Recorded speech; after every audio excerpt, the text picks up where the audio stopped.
Bonjour y'all, my name is Brita and today on Witches Unite I am going over all of the details that you need to know for the first February Adversaries event. Spoiler alert, I have run some of the numbers, and if you are genuinely playing at home and you do not get any activity on the map where you live, you will probably not be able to complete all of the tasks. So, I will be going over all of the tasks and giving my best advice to complete all of them, even if you have not completed your lesson plan, even if you are a rural player.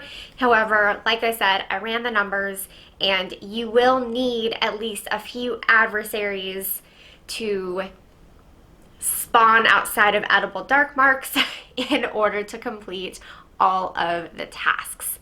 So let's go over the tasks and rewards, and then we will go more into detail with the specific advice. Quickly, tasks and rewards. As always, infographic on the side of my screen provided by my friend Orange Wizard. Alright, defeat 35 foes in Wizarding Challenges, use Master Notes 8 times, use 1 edible dark mark, earn 1500 challenge XP through Wizarding Challenges and or Adversary Chains, use 7 of any stimulant potion in Adversaries Combat, use 3 Wit Sharpening Potions in Adversaries Combat, deal 2500 damage to adversaries, return 10 artifact fragments from a Gilderoy Lockhart adversary chain, return 10 artifact fragments from Slytherin's Basilisk adversary chain. So of course, you'll get individual rewards for completing each of those individual tasks, and if you complete all of them, you will get 5 Defense Against the Dark Arts books, 1 edible dark mark, 500 Wizarding XP, 60 gold, and 30 spell energy. The free store pack includes 1 edible dark mark, 2 healing potions, 1 stimulo potion, and 30 spell energy. During the event, of course, we have the boosted Gilderoy Lockhart and Slytherin's Basilisk. Also, there will be increased spawns of Wit Sharpening Potion ingredients, and Master Notes will reduce the brewing time on all Wit Sharpening Potions and all the stimulo potions by 50%. So, to prepare for the event, of course, you want to stockpile as many stimulo potion ingredients and Wit Sharpening Potion ingredients as you can. But you also want to go ahead and brew some of those potions so you have them ready before the event. You know, as soon as you get that first adversary, you don't want to wait for your potions to brew to, you know, be able to drink potions and more quickly knock out the adversaries. And then during the event itself, prioritize your stimulo potions and your Wit Sharpening Potions as you're able.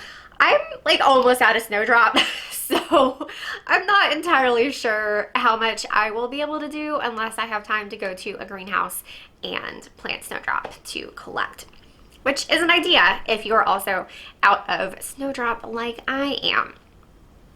Okay, so let's look at some of the specific tasks. We're going to focus on the ones that advice is pretty straightforward, and then we will dig into the math. All right, defeat 35 foes in Wizarding Challenges. That's pretty easy, pretty straightforward.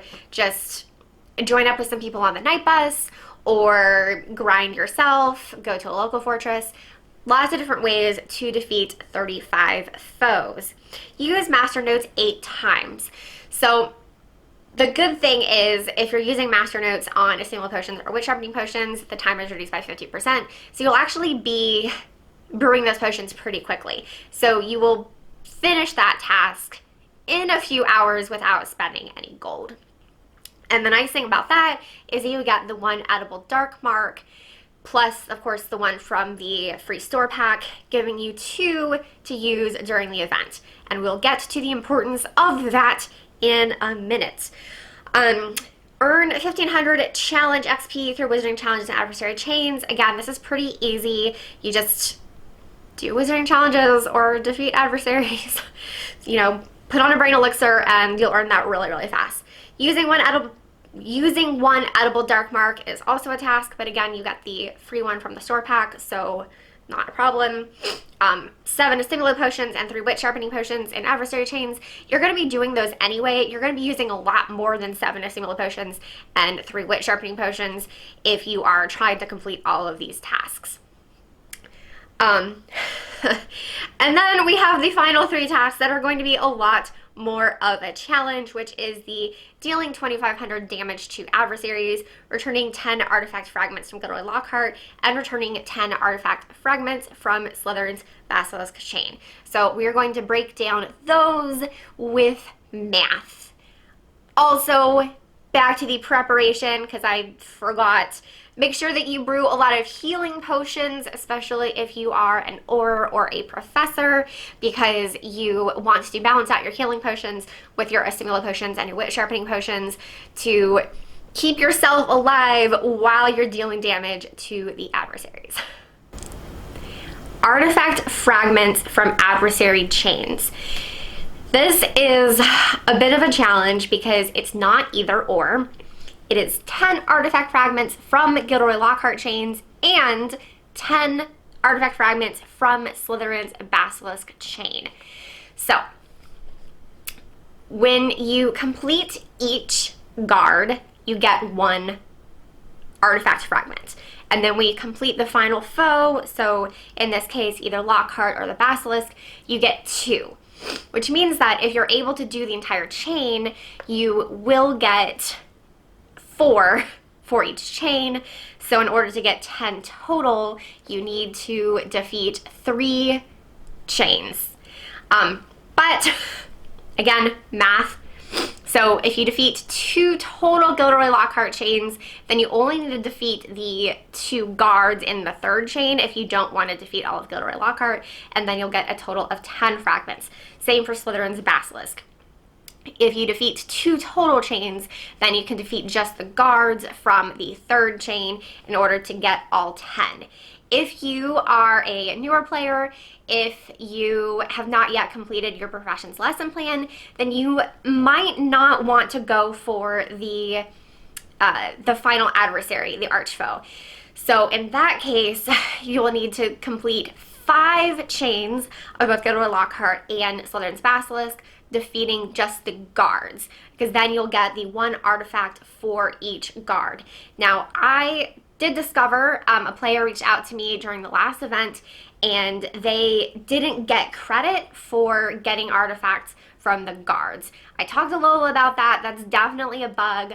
I was getting credit for getting artifacts for each of the guards, so just pay attention both to your challenge registry pages as well as the tasks for the event. If you need to take screenshots just to make sure that you are definitely getting credit, and if you notice that you are not getting credit for collecting artifacts from guards, submit a bug report, because you should get artifacts from each guard and those should count towards the task. So finally, the big thing, of course, is the dealing 2,500 damage to adversaries, because if you're playing from home and you don't get any adversaries from home, you need to do at least 3 Lockharts and 3 Basilisks. So it's possible to get that from the edible dark marks. It is not possible to do that and deal 2,500 damage to adversaries by defeating only 6 adversaries. What do I mean by that? Well, I crunched the numbers of the damage that each foe needs to take to be defeated. So for Lockhart, he is guarded by 2 pixies, and the first pixie has 337 health, hit points, whatever you want to call it. Second pixie has 842, and then Lockhart has 1,750. Add it all up, if you defeat the entire chain, you will get 2,929, or you'll have dealt that much damage during the chain. To reach 25,000 just through Lockhart, you have to complete 9 chains. Slytherin's Basilisk is more. He is guarded by she, they?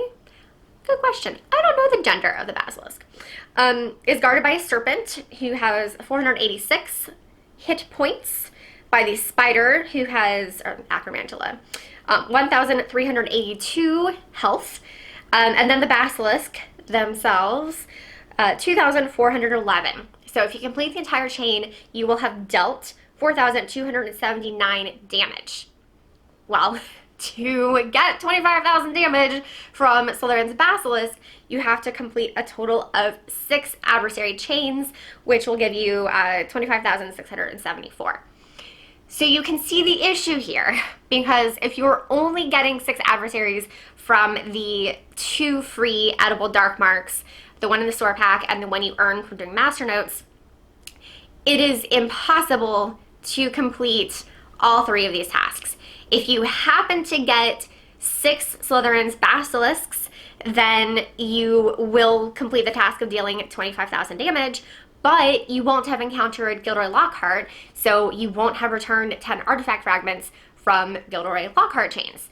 If you get exactly 3 Lockharts and 3 Basilisks, you can return all 10 artifact fragments that you need, but you won't get enough damage, or you won't deal enough damage.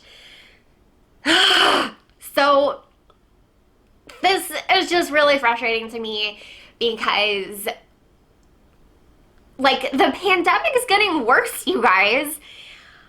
We have these new variants. At this point, I don't even know how many variants of COVID there are, but they are more viral, meaning they are more contagious, and it's possible that the one from South Africa can also make you sicker. Don't quote me on that, y'all. I'm not a scientist. So I have become even more stringent about staying home and avoiding other people for my own safety as an immunocompromised person. I will still be okay with this event because I do get the occasional adversary at home even outside of events.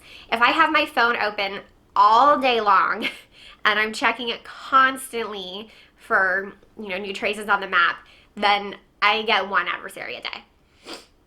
However, I have a life, so it's luck if I happen to see an adversary outside of events. But during events, I easily get, through my house and my neighborhood, I would say, like, walking through my neighborhood, I can easily get 6 a day. I also get tons of spell energy. So I will be fine as a rural player, but there are so many rural players who will not be able to complete this event.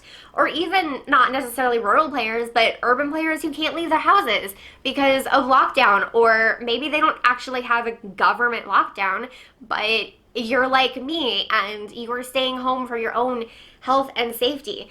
So I'm excited for the adversary event. Personally, it's going to be great for me personally, but I'm just really frustrated on behalf of the witches and wizards worldwide who aren't going to be able to complete this event because the tasks cannot be completed playing completely from home.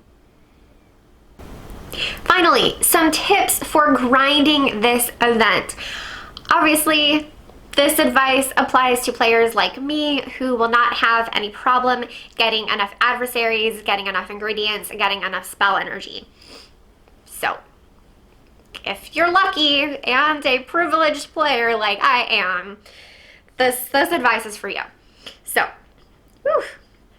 first up, the fragments in order to prestige a page. I have not prestiged many pages yet. I think I'm on the bronze frame for Draco, and otherwise I'm still on the base frame for everybody else.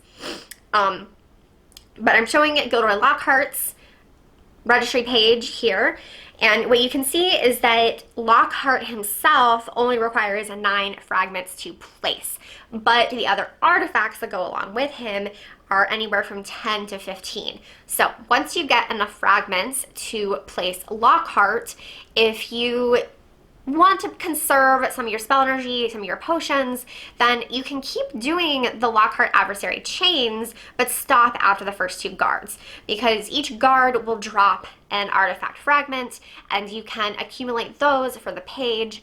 Then once you have all the fragments you need, you can prestige without having spent too much spell energy or potions. The same is true for Slytherin's Basilisk. You need 9 for the Basilisk, but you need between 10 and 15 for the other fragments. This is particularly true then for Slytherin's Basilisk, because the Basilisk requires a lot more damage to defeat than Lockhart. Of course, if you are grinding Defense Against the Dark Arts books, then you do want to complete the adversary chains, because if you defeat the final adversary, you get a Defense Against the Dark Arts books. If you're trying to find that happy medium, then you might want to keep defeating Lockhart, but stop after the first 2 guards for Slytherin's Basilisk, so that you get some extra Defense Against the Dark Arts books without spending too much of your spell energy or your potions. One final tip for everybody, and that is to use your Trace Charm. So I'm pretty sure this is technically a bug, but it hasn't been fixed yet, so we might as well appreciate it while we can. Sometimes when you use your Trace Charm on a trace, preferably that has a red beam, but maybe even that has an orange beam, one of the Trace Charm traces that appears can be an adversary. So if you are playing from home and nothing appears at your house, use a tonic for trace detection. Wait until you get an orange beam or a red beam. Put the Trace Charm on that trace, and then cross your fingers and hope for the best. Not the most exact advice, but it is something to try if you really need more adversaries, which I know a lot of you do. All right, that is all that I have for y'all today. As always, thank y'all so much for watching. Thank you to Warner Brothers and Niantic for providing me with this information early so that I could create this video and an article on Wizards Unite Hub for you. If you like this video, please be sure to give it a big thumbs up. If you want more Wizards Unite content and occasional Harry Potter content, which, spoiler alert, is the next video I'm filming, then subscribe to my channel. If you don't mind notifications, ring that notification bell so that you know every single time I upload a brand new video. If you want more super random Harry Potter and gaming content in your life, follow me on Twitter, Facebook, and Instagram. I am HB Witches Unite on all of those platforms. Also on Sundays, I am streaming Super Mario RPG over on Twitch. The link to that is in the description down below. I've never played it before, but I'm having a lot of fun figuring out how to play it. I am also doing a Night Bus live stream on Thursdays here on my YouTube channel. That is 4:30 to 6:30 p.m. Eastern Time, almost every Thursday. I did miss it last week because I wasn't feeling well and I decided to take a 2-hour nap instead of streaming for 2 hours. And let me tell y'all, that was an excellent decision. I felt so much better afterwards. All right, I think that's about it. Also, side note, who likes my signature pink? You know, in case you've ever wondered like what my favorite shade of pink is, I think y'all can tell that my dress and my wall, and this was actually my mom's sweater that she wore to my wedding. So when she died, I had it altered down to fit me. Yeah, these are all pretty much near identical shades of pink. So yeah, that is my signature shade of pink. Okay, that's about it. As always, thank y'all so much for watching. Until next time, au revoir, witches.